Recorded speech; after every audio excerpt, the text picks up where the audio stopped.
Berikut ini tugas aksi nyata modul 1.4 Budaya Positif oleh Jamal Abdillah SVDI, CGP Angkatan 9, Kabupaten Deli Serdang, SDN 106836 Limau Manis. Aksi nyata budaya positif ini bertujuan menumbuhkan budaya positif di sekolah dengan meyakini nilai-nilai kebajikan universal serta menciptakan murid yang merdeka dan mempunyai disiplin yang kuat sesuai profil pelajar Pancasila. Sebelum melakukan aksi nyata, bersama rekan CGP yang lain menghadap kepala sekolah untuk menjelaskan pentingnya penanaman budaya positif dan keyakinan kelas. Lalu berkolaborasi dan berkoordinasi dengan wali kelas yang lain untuk membuat keyakinan kelas masing-masing. Kemudian memantau, merefleksikan, mengevaluasi keyakinan kelas. Lalu mengumpulkan rekan guru untuk melakukan diseminasi pemahaman budaya positif segitiga restitusi. Kemudian berkolaborasi dengan CGP sesama satu sekolah.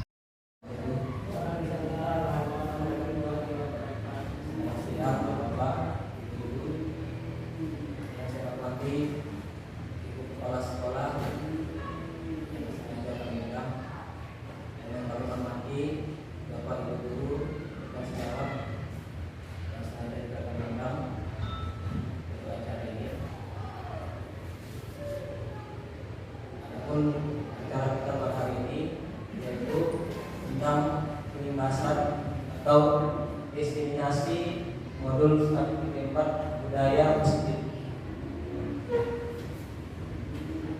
Diseminasi ini adalah bagian dari pendidikan guru penggerak. Diseminasi ini bisa juga dipelajari di pelapak Merdeka Belajar. Adapun tujuan kami kemarin, tujuan acara kita ini yaitu untuk pengintasan kepada guru. Kita berkolaborasi di sini. Sebelumnya kita untuk acara awalnya sambutan dari kepala sekolah kepada ibu kepala sekolah bersilakan.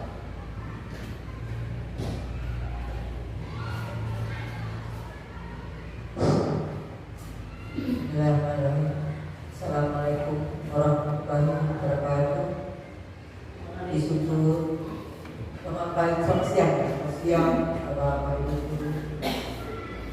Syukur ucapkan kepada Allah Subhanahu wa taala, Tuhan yang Maha Kuasa, yang mana sampai detik ini kita masih bisa berkumpul mengadakan kegiatan guru penggerak. Dan juga salawat serta salam kasih Tuhan Nabi Muhammad SAW yang kita berikan Islam mengharapkan syafaatnya atau pertolongannya jauh dari masalah. Yang saya hormati guru berdua, yaitu guru penggerak. Kemudian saya hormati juga ibu-ibu guru SD 1083 hebat. Adapun acara sengaja kita dikumpulkan di ruangan ini oleh Bapak Jamal, kemudian Bu Leni, yaitu mengenai guru penggerak, dan yang akan diimbaskan pada guru-guru yang berada di SD 1068 Limau Manis. Dan saya berterima kasih kepada Bapak dan Ibu berdua menjadi guru penggerak. Mudah-mudahan sekolah kita ini lebih baik ke depannya, dan ilmu-ilmu yang Ibu dan Bapak dapat dari sebagai guru penggerak bisa diimbaskan kepada guru-guru yang berada di SD 1068 Limau Manis khususnya. Ada kegiatan yang Bapak dan Ibu jalani selama ini bisa berimbas kepada sekolah kita ini dan bisa lebih bermanfaat ke depannya untuk sekolah SD 1068 di Komanis. Mudah-mudahan adanya ibu bapak berdua berada di sekolah kita ini bisa lebih spesial di masyarakat, lebih menonjol karena pengalaman-pengalaman yang sudah ibu berdua dapat, kemudian bisa menjelaskan kepada guru-guru bisa lebih memotivasi atau memperbaiki cara mengajar yang lebih baik ke depannya, karena banyak ilmu-ilmu akhir-akhir ini yang kita dapat bisa lebih memotivasi kita sebagai pendidik dan lebih memfokuskan bagaimana cara mengajar yang lebih baik, tidak melalui kekerasan.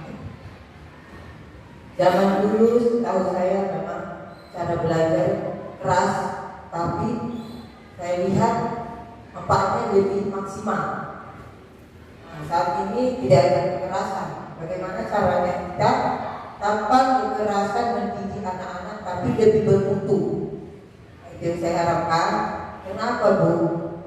Banyak Ibu lihat di luar sana yang guru-gurunya dibully oleh anak didiknya. Bayangkan Bu, kalau sudah kita tidak dihormati anak murid, bagaimana cara kita berwibawanya atau pembelajaran yang ingin kita sampaikan kepada anak didik, yang niat kita ingin mencerdaskan anak bangsa, ternyata sebaliknya kita yang dibully.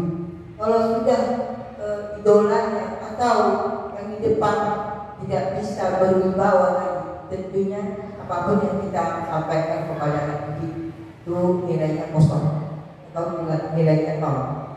Jadi saya harapkan dengan adanya ibu bapak berdua bisa lebih menggali ilmu-ilmu yang bermanfaat di luar sana dengan tanpa memberikan kekerasan sama anak didik, tapi lebih bermutu atau lebih baik hasilnya daripada yang selama ini yang dulunya dilakukan oleh guru-guru dengan kekerasan, tapi walaupun dengan kekerasan ternyata hasilnya baik.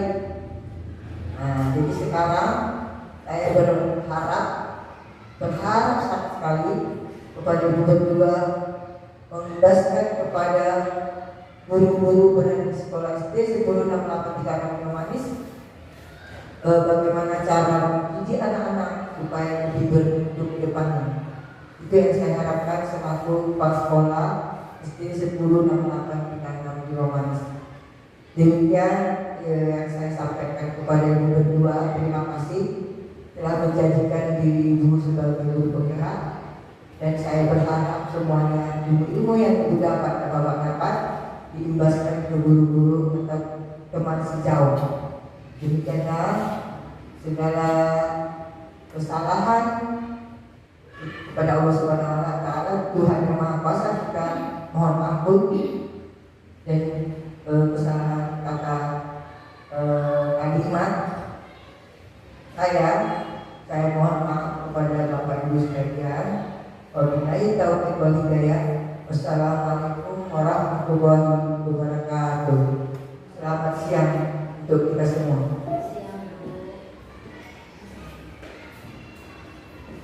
Terima kasih kami ucapkan kepada kepala sekolah yang sudah memberikan atas sambutannya dan nasihatnya. Semoga apa yang disampaikan nantinya dapat kami laksanakan dengan sebaik-baiknya. Cara selanjutnya yaitu doa.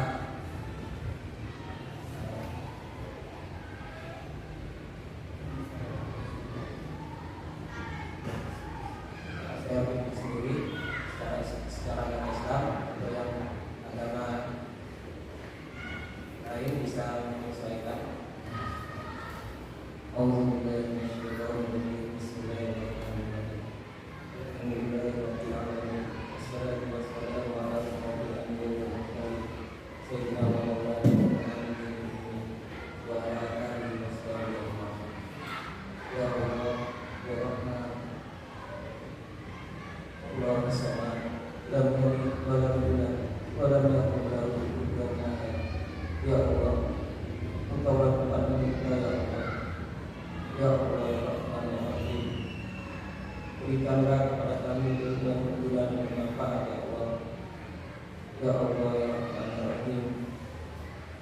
Mudahkanlah kami dalam menjalankan tugas kami ya Allah sebagai guru ya Allah. Ya Allah ya Rahman ya Rahim, berikanlah kami petunjuk-Mu ya Allah.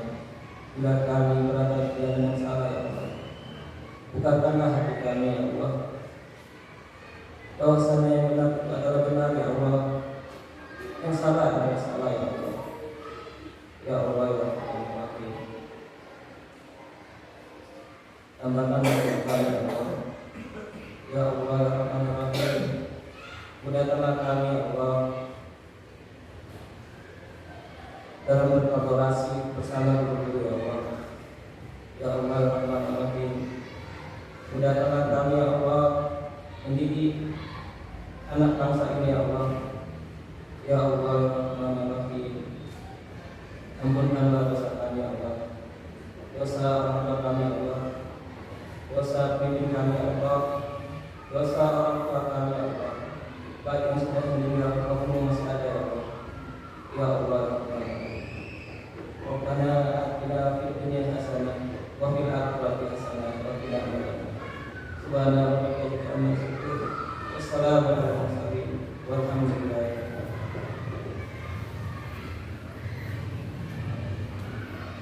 Acara selanjutnya kita masuki dengan menyanyikan satu lagu nasional dan kita disediakan dari Ibu Sumula sebagai pembawa lagu nasional satu. Dan kita semua kepada Bapak Ibu silakan berdiri.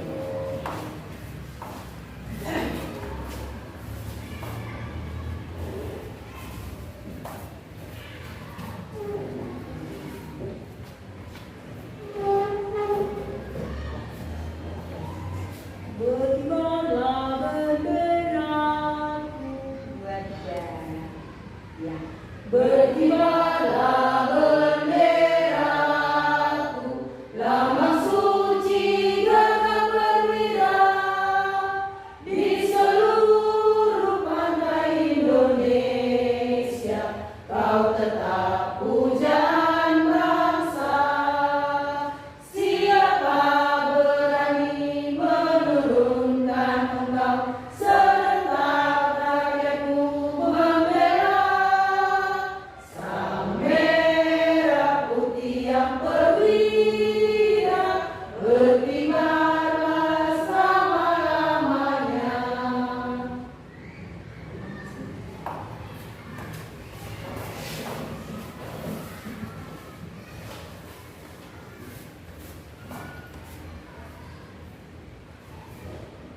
Oke, terus acara selanjutnya presentasi pertama akan dibawakan oleh Bapak Kamal Abdillah. Dan persilakan.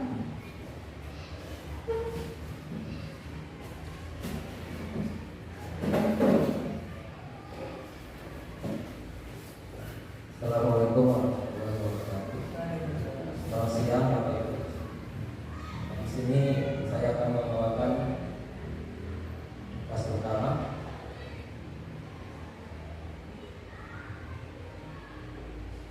Salam dan bahagia untuk kita semua. Di sini ada aspek ibu. Sebelum kita mulai, belajar itu harus bahagia. Jadi di kurikulum merdeka itu sebelum kita menyampaikan pembelajaran kepada anak-anak, kita harus membuat anak itu bahagia dulu. Jadi kalau dia sudah bahagia, pasti bisa menerima pembelajaran. Jadi bisa kita terapkan sekarang.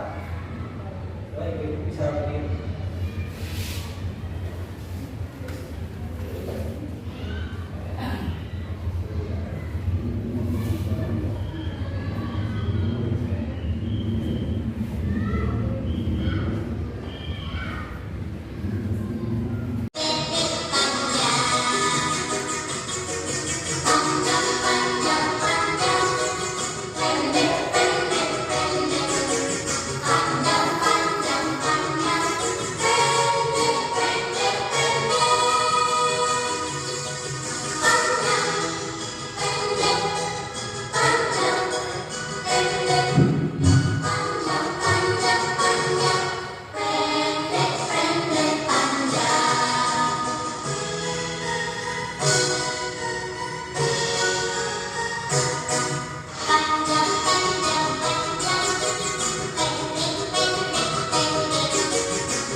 Selamat datang para peserta SDN 12836 Bima Manis.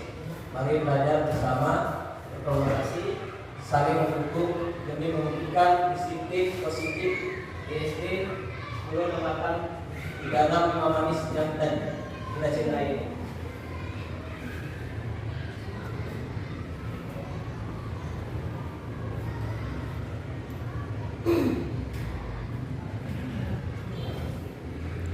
Apakah budaya positif? Nah, mungkin Bapak Ibu ada yang sudah tahu apa itu budaya positif.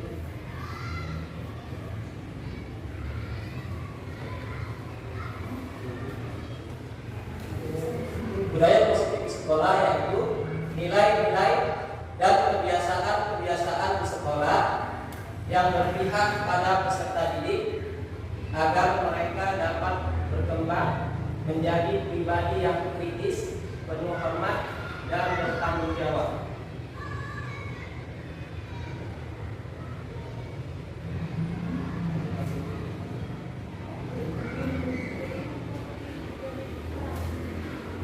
Jadi Bapak Ibu, ada 5 konsep dasar dalam budaya positif ya. Jadi dalam budaya positif ada 5 konsep. Hal ini yang ingin kami sampaikan dalam kesempatan ini. Yang pertama adalah perubahan paradigma. Yang kedua, konsep disiplin positif. Yang ketiga, motivasi perilaku manusia. Yang keempat, keyakinan kelas. Yang kelima, menumbuhkan 5 kebutuhan manusia. Lalu yang terakhir adalah segitiga restitusi. Nantinya saya akan menyampaikan 3 saja, kemudian nanti akan disampaikan yang lain akan disampaikan oleh PGP lain yaitu Ibu Reni.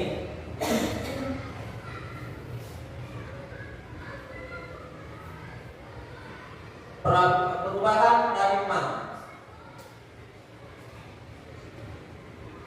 Filosofi pendidikan beda antara sebagaimana yang kita tahu, semua anak terlahir dengan bakatnya masing-masing, unik. Jadi anak itu unik juga, mempunyai bakat masing-masing. Kemudian budi pekerti, tugas guru menuntun bakat yang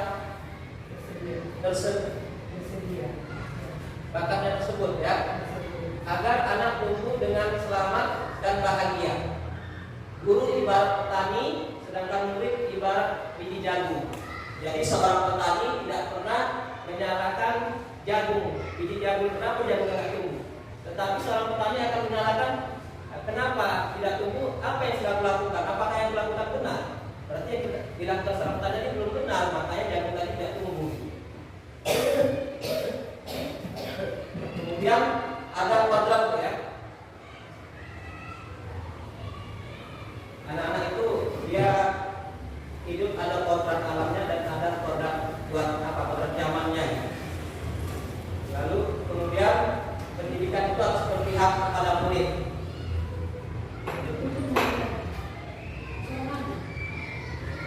Ya, jadi ada kodrat alam dan kodrat zaman. Kodrat alam ini adalah di mana anak-anak itu tinggal. Di situ tidak terlepas dari budaya dan tradisi yang membentuk sebuah peradaban. Kemudian kodrat zaman adalah dari awal, dari dulu sampai sekarang, situasi dan kondisi itu pasti berbeda. Dulu zaman kita belum mengenal gadget dan yang lain. Sekarang sudah ada laptop, sudah ada media pembelajaran. Jadi kalau kita masih memakai metode lama untuk mengajar anak-anaknya lahir di era 4.0, pastinya tidak nyambung gitu. Makanya kita memerlukan yang namanya perubahan dalam mendidik. Perubahan adalah suatu kekekalan, sebuah kekekalan. Jadi perubahan itu harus ya. Kemudian perubahan paradigma. Untuk membangun budaya yang positif, sekolah perlu menyediakan lingkungan yang positif. Nah, jadi sekolah ini harus positif dulu lingkungannya. Maksudnya gini, aman gitu. Anak-anak merasa aman. Nah, kalau tidak aman, pasti kan anak-anak bisa belajar, otomatis dia tidak bisa belajar karena tidak aman. Makanya di sini selalu datang ke sekolah kita ini, makanya mungkin kalau kompasi anak-anak yang mau datang sekolah kan takut, anak-anak jadi ketakutan, jadi tidak aman. Jadi yang pertama kita harus menyediakan lingkungan positif. Sekolah itu harus positif, maka terjadilah tempat yang nyaman agar murid mampu berpikir, bertindak, menciptakan dengan merdeka, mandiri dan bertanggung jawab. Jadi kita menciptakan murid yang merdeka, ya, mandiri dan bertanggung jawab. Pembelajaran dengan paradigma baru.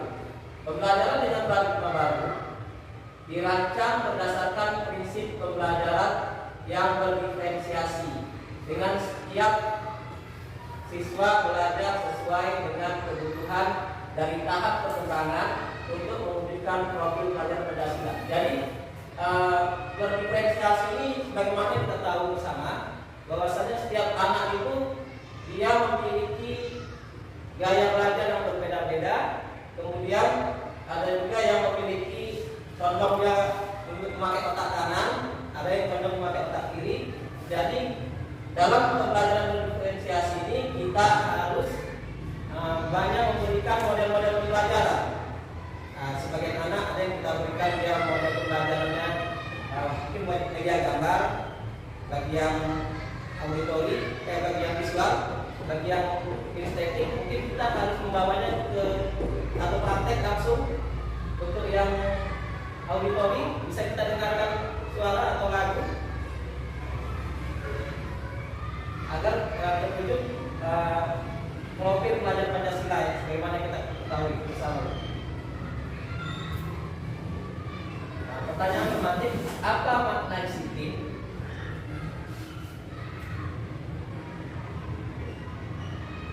Kata disiplin sering kita kaitkan dengan tata tertib atau teratur dan kepatuhan pada peraturan. Kata disiplin juga sering dihubungkan dengan hukuman. Justru itu adalah salah satu alternatif terakhir kalau perlu tidak digunakan sama sekali. Jadi dalam kurikulum merdeka ini yang namanya hukuman itu dihindari.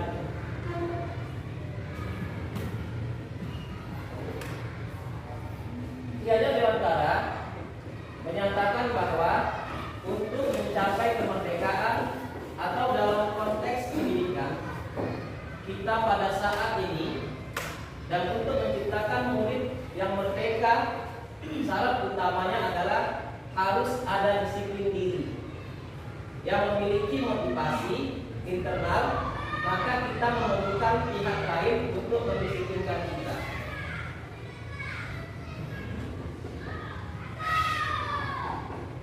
Nah, di sini ada teori motivasi perilaku manusia.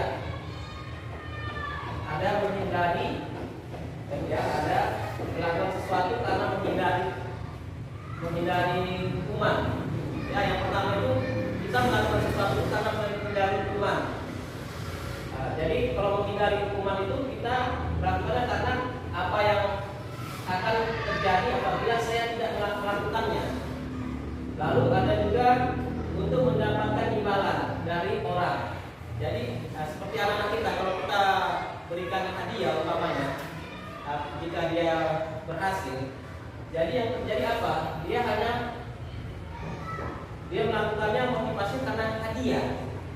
Jadi nanti kalau kita nggak ada, mungkin bisa jadi nggak dilakukan lagi. Atau ketika dia nggak dapat hadiah, dia tidak akan melakukan lagi. Umpamanya dia rajin datang lebih tepat waktu, tidak beri hadiah kan. Jadi motivasi dia datang cepat karena hadiah ini. Tapi besoknya ketika kita nggak berikan hadiah lagi, dia pun tidak melakukan datang cepat lagi.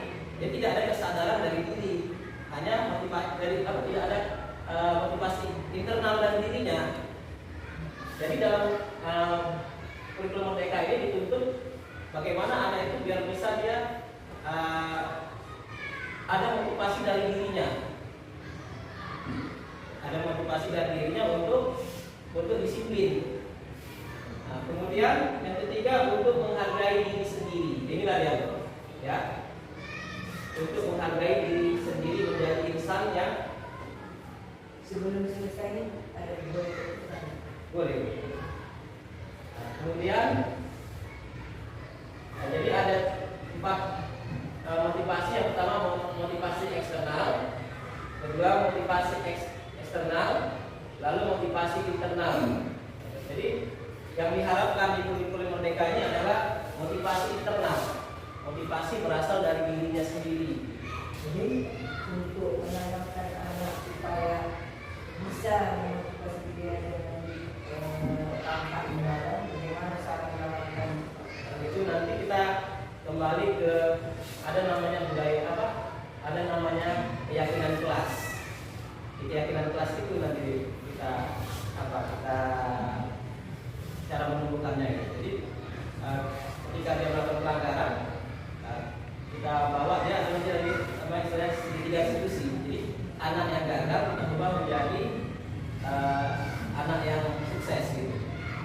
Itu nanti bakal dijelaskan oleh Ibu ini. Lanjut boleh? Konsep disiplin dengan identitas gagal. Yang pertama hukuman ya, membuat dia nyaman. Jadi anak-anaknya di kita umumnya dia tidak nyaman di sekolah gara-gara hukuman tadi, ya. Kemudian murid menjadi takut karena yang namanya hukuman itu memaksa untuk taat dia gitu kan, memaksa murid, kemudian menyembunyikan kesalahan. Jadi anak dia tidak mau mengatakan kesalahannya, dia selalu menyembunyikan kesalahannya karena takut hukum. Padahal dia harus jujur seharusnya kan. Jadi memilih jujur atau sembunyikan kesalahan. Kalau nanti jujur bakal dihukum. Kalau disembunyikan kesalahan nggak kena hukum. Jadi kan anak tidak jujur dia, tidak jujur. Kemudian ada penghargaan. Penghargaan seperti saya bilang tadi, hubungannya mematikan kreativitas, menghukum tidak efektif. Jadi kita beri hadiah tadi, jadi dia terhubung dengan hadiah tadi. Ketika hadiahnya nggak ada, dia tidak melakukannya lagi.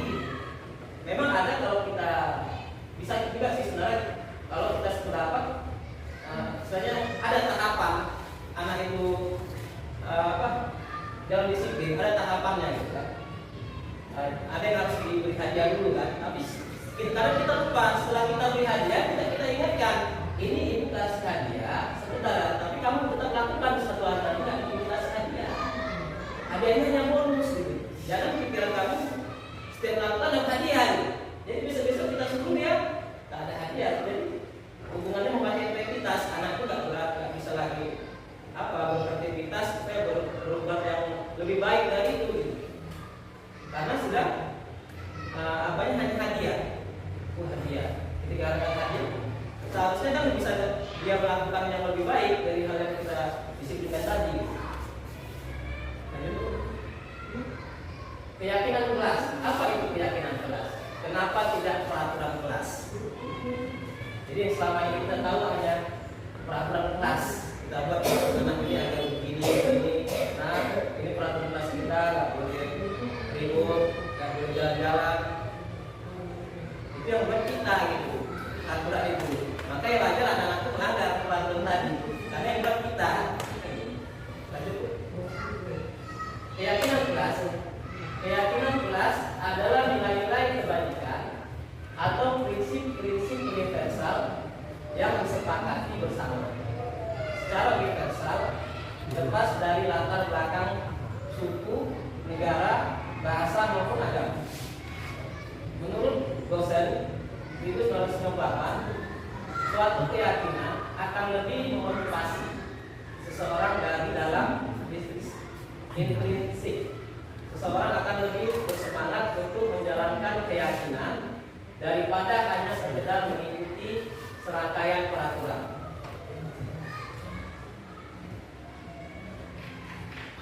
Pembentukan keyakinan kelas. Keyakinan kelas bersifat abstrak daripada peraturan yang lebih rinci dan konkret. Keyakinan kelas berupa pertanyaan-pertanyaan yang universal.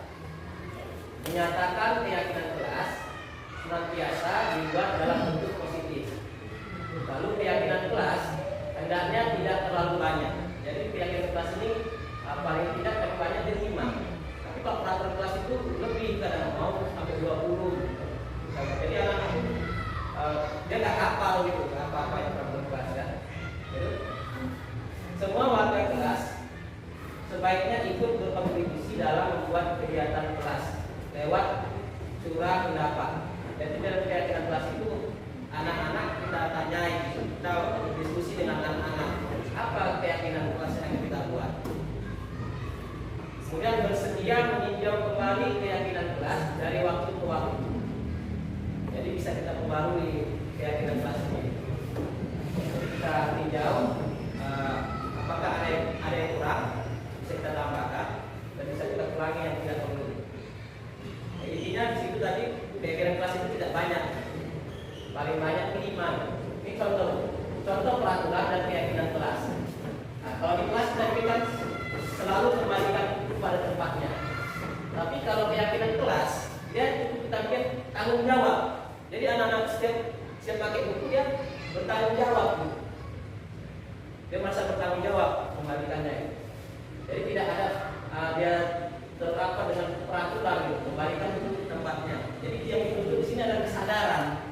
Bahwa kita sedang berbicara tanggung jawab karena kesadaran dirinya. Kemudian dilarang mengganggu orang lain. Kalau peraturan kita bikin juga kan dilarang mengganggu orang lain. Tapi kalau keyakinan kelas menghormati orang lain dan diri sendiri. Jadi dia kelas itu menghormati gurunya, menghormati dirinya, menghormati orang lain. Kan gitu.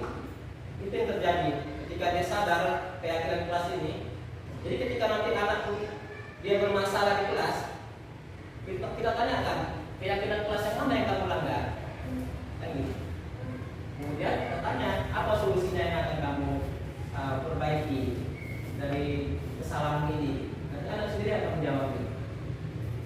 Kemudian di sini ada dilarang melakukan kekerasan. Nah, ini di keyakinan kelas keselamatan menghormati orang lain. Jadi kalau keselamatan dia menjaga keselamatannya, otomatis dia menghormati orang lain. Tidak melukai orang lain kan gitu kan. Kemudian dilarang menggunakan narkoba.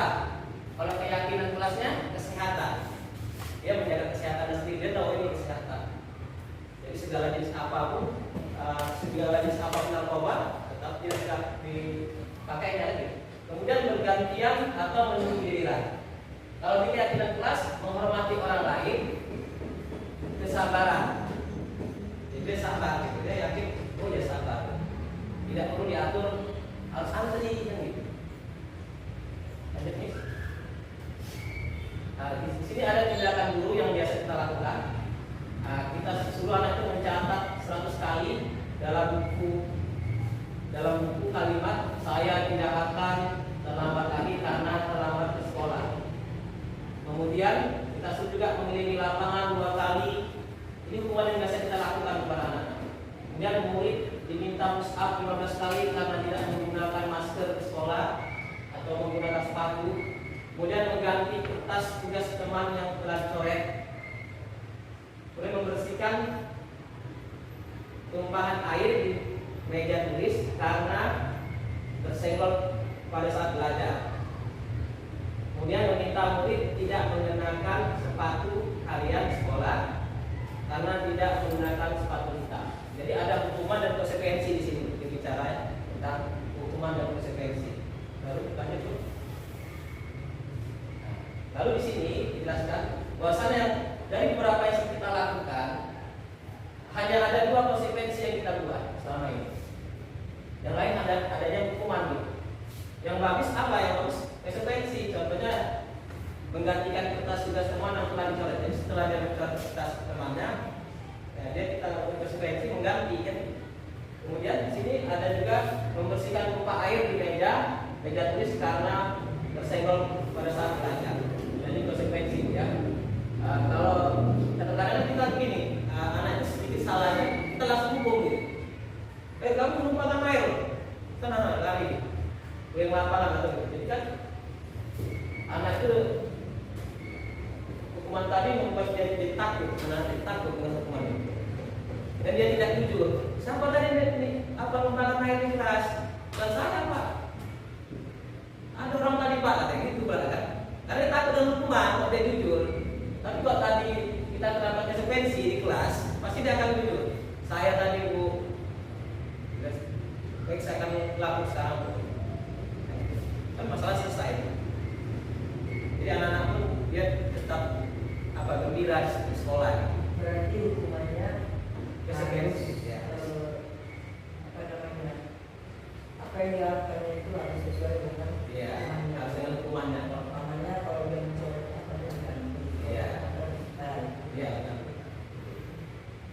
Jadi nggak kayak gini, kita kadang membiarkan untuk kesalahan yang lain, terus kan kamar mandi, kan? lain dia Yang lain nggak nyambung gitu. nyambung kesalahan dengan hukuman. Dengan konsekuensi yang gimana gitu. Lanjut. Lalu perbedaan hukuman dan konsekuensi. Hukuman sesuatu yang menyakitkan harus terjadi. Ya, jadi dinilai hukuman itu adalah sesuatu yang menyakitkan harus terjadi, membuat anak sakit fisik maupun hati untuk jangka lama. Jadi anak-anaknya ada juga kadang yang menurut dendam ya karena dihukum dendam dan dia nggak bilang sama kita bukan gitu. Kan kita kan pernah jadi siswa kan. Ketika kita dihukum sama kita, mungkin sampai sekarang masih terbayang sama kita gitu. Begitu juga anak-anak kita pada hari ini kan gitu. Kemudian anak membenci kedisiplinan paksaan. Jadi dia benci dengan kedisiplinan karena itu paksaan terhadap dia. Gitu.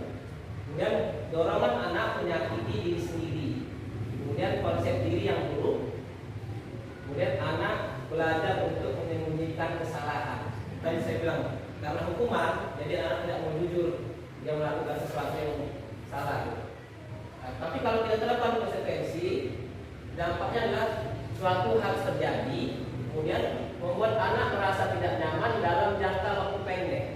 Jadi anak ini nggak nyaman pendek ya, masa-masanya enggak terus terbawa sampai dia besar pernah hukum gitu. Tapi kok konsekuensi ini, nanti dia akan tahu sendiri, oh iya, ini memang salah saya bertanggung jawab seperti ini. Kemudian anak menghargai disiplin, stimulus, tanggapan. Kemudian dorongan anak agar mudah menyesuaikan diri, lalu konsep diri yang baik. Kemudian anak belajar untuk mematuhi peraturan.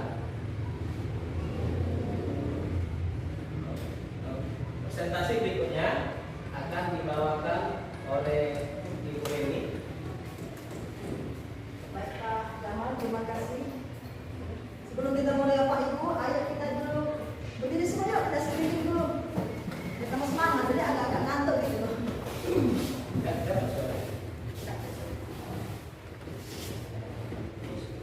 Ayo kurang.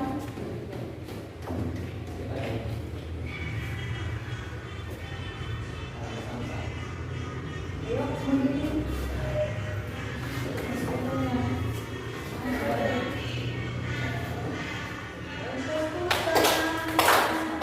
Tangan diputar, kembali peganglah bahu. Tangan diputar-putar, peganglah lutut. Digoyang-goyang, digoyang-goyang, digoyang-goyang. Diputar-putar, berputar. Tangan diputar-putar, peganglah bahu. Tangan diputar-putar, peganglah lutut. Digoyang-goyang, digoyang-goyang, digoyang-goyang. Oke Bapak Ibu, terima kasih kepada Bapak dan Ibu. Sekarang saya akan melanjutkan presentasi yang berikutnya, yaitu 5 kebutuhan dasar manusia. Yang pertama adalah rasa kasih sayang, rasa diterima. Yang kedua, bertahan hidup. Yang ketiga, kebebasan. Yang keempat, penguasaan. Dan yang kelima adalah kesenangan. Termasuk yang pertama, bertahan hidup. Kebutuhan bertahan hidup atau survival adalah kebutuhan yang bersifat fisiologis untuk bertahan hidup. Misalnya, kesehatan, rumah, dan makanan. Kebutuhan biologis sebagai bagian dari proses reproduksi termasuk kebutuhan untuk tetap bertahan hidup. Komponen psikologis pada kebutuhan ini meliputi kebutuhan akan perasaan aman. Lanjut. Yang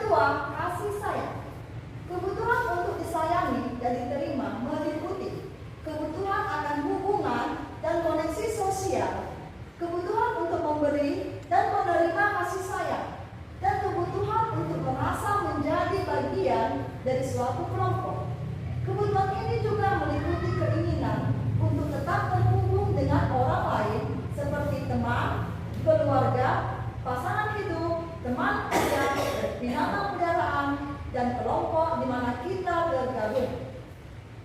Selanjutnya yang ketiga, penguasaan.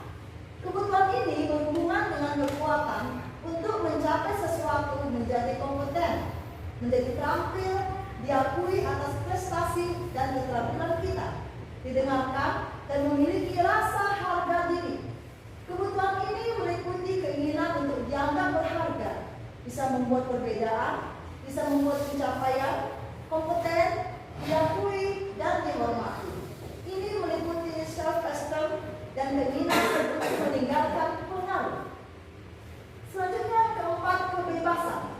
Kebutuhan bebas adalah kebutuhan akan kemandirian, otonomi, memiliki pilihan, dan mampu mengendalikan arah hidup seseorang. Anak-anak dengan kebutuhan kebebasan yang tinggi menginginkan pilihan. Mereka perlu banyak bergerak, suka mencoba-coba, tidak terlalu terpengaruh orang lain, dan senang mencoba hal baru dan menarik. Yang terakhir, kesenangan. Kebutuhan akan kesenangan adalah kebutuhan untuk mencari kesenangan, bermain dan tertawa. Bayangkan, hidup tanpa kenikmatan apapun betapa menyedihkan. Glasser mengumumkan kebutuhan akan kesenangan dengan belajar. Semua hewan dengan tingkat intelijensi tinggi, seperti anjing, lumba-lumba, primata, dan lain-lain bermain. Saat mereka bermain, mereka mempelajari keterampilan hidup yang penting. Manusia tidak berbeda. Selanjutnya, kita masuk ke materi restitusi. Apa itu restitusi? Restitusi adalah proses menciptakan kondisi bagi murid untuk memperbaiki kesalahan mereka, sehingga mereka bisa kembali pada kelompok mereka dengan karakter yang lebih kuat, menurut Rosen 2004. Ada 9 ciri-ciri restitusi. Yang pertama, bukan untuk menebus kesalahan, namun untuk belajar dari kesalahan. Yang kedua, memperbaiki hubungan. Yang ketiga, tawaran, bukan paksaan. Yang keempat, restitusi mencari kebutuhan dasar yang mendasari tindakan. Yang kelima, restitusi diri adalah cara paling baik untuk memperbaiki diri. Yang keenam, restitusi fokus pada karakter, bukan tindakan. Yang ketujuh, restitusi menuntut untuk melihat ke dalam diri. Restitusi fokus pada solusi, dan yang terakhir, restitusi mengembalikan murid yang berbuat salah.